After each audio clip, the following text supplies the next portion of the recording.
An Atlanta sergeant destroys his entire career in 11 minutes, all because a black woman's car looked too old for the neighborhood she parked in. I don't care where you say you're going, you're getting out of this car right now. He rips open her door without warning, grabs her collar, and yanks her onto the gravel shoulder of Interstate 85. Angela Monroe hits the ground hard, gravel biting into her palms, her glasses flying off her face into the weeds. Sergeant Wade Hollister towers over her, 19 years on the force, 3 excessive force complaints buried, and the confidence of a man who's never faced consequences. But Angela isn't shaking from fear. She's calculating. Here's what Hollister saw when he pulled up. A 2007 Honda Accord with a dented fender.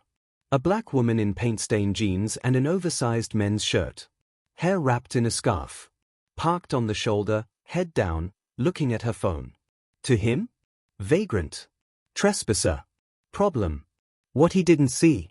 The Habitat for Humanity badge stuffed in her cup holder. The federal credentials tucked inside her glove box. Or the fact that Angela Monroe had spent her Saturday morning building homes, and her weekday mornings commanding 2,400 federal agents across the Southeast. I asked you a question, Hollister barks. What are you doing on this highway? Angela speaks slowly. I pulled over to take a phone call. I'm not breaking any law. He laughs. People like you always have an excuse. And just when things seemed calm, Hollister radios for backup. Claims she's non-compliant. Claims she's potentially armed. Claims she matches a description. None of it true. All of it recorded. Because what Hollister didn't know. Angela had pressed record on her phone the moment she saw his cruiser pull up behind her. And it was still running. Face up on the gravel. Capturing everything. Backup arrives. Officer Tanya Vickers steps out, younger, sharper, immediately uncomfortable. She sees Angela on the ground. Sees the scattered glasses. Sees Hollister standing over her like a hunter over prey. Sarge, what exactly is the violation here? Hollister snaps. She refused to identify herself. That's obstruction. Angela speaks from the ground, voice calm as ice. I gave you my name. I gave you my license. You threw it into the road. Vickers looks down. Sees the license in the gravel. Picks it up. Reads it. Her face changes. Sergeant, this says Federal Bureau of Investigation. Hollister laughs. Fake ID. Probably bought it online. Cuff her. Vickers doesn't move. No, sir. This is a Tier 1 federal credential. I've seen these before. She looks at Angela. What's your title? Angela stands up slowly. Brushes gravel from her knees. Looks Hollister dead in his eyes. Director. Atlanta Field Office. If only he had checked before putting his hands on her. Hollister's smile cracks. But he doubles down. I don't care if she says she's the president. She was acting suspicious, I made a lawful stop. Angela interrupts. Suspicious how?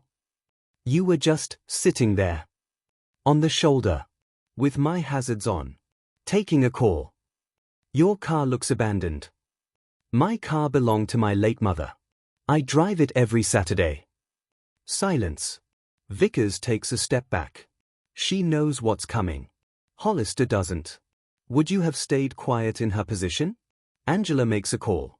Within 8 minutes, 3 federal SUVs arrive. But here's what makes this satisfying. Angela didn't just happen to be on this highway. She was here because Sergeant Wade Hollister was already under FBI surveillance. 6 complaints in 2 years, all from black motorists. All buried by his precinct. The FBI had opened a pattern and practice investigation 3 months ago. Angela had authorized it personally. She didn't expect to become evidence. But now? She was the star witness. His body cam, which he thought he'd turned off, was still transmitting to the cloud. Her phone captured audio. A passing trucker's dashcam caught the entire physical confrontation. Hollister had just handed her his career on a silver platter. 72 hours later, Sergeant Wade Hollister was arrested. Not suspended. Arrested. Federal charges, deprivation of rights under color of law. State charges, assault, filing a false police report, evidence tampering.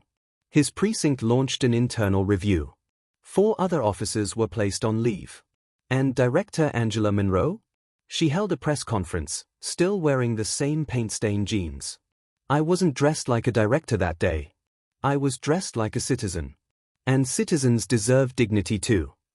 Her words landed heavy. Because here's the truth nobody wants to say out loud. Angela Monroe got justice because of her title. Her badge forced accountability. Her position made them listen. But what about the woman without that badge? The mother driving her kids home in an old car? The grandmother who can't afford a newer model? The woman who gets pulled over and has no federal agents coming to back her up? Angela asked that question herself in an interview the next week. And she didn't have an answer. Neither do I. But maybe you do. So think about that tonight. And ask yourself, what would have happened if Angela Monroe was just Angela?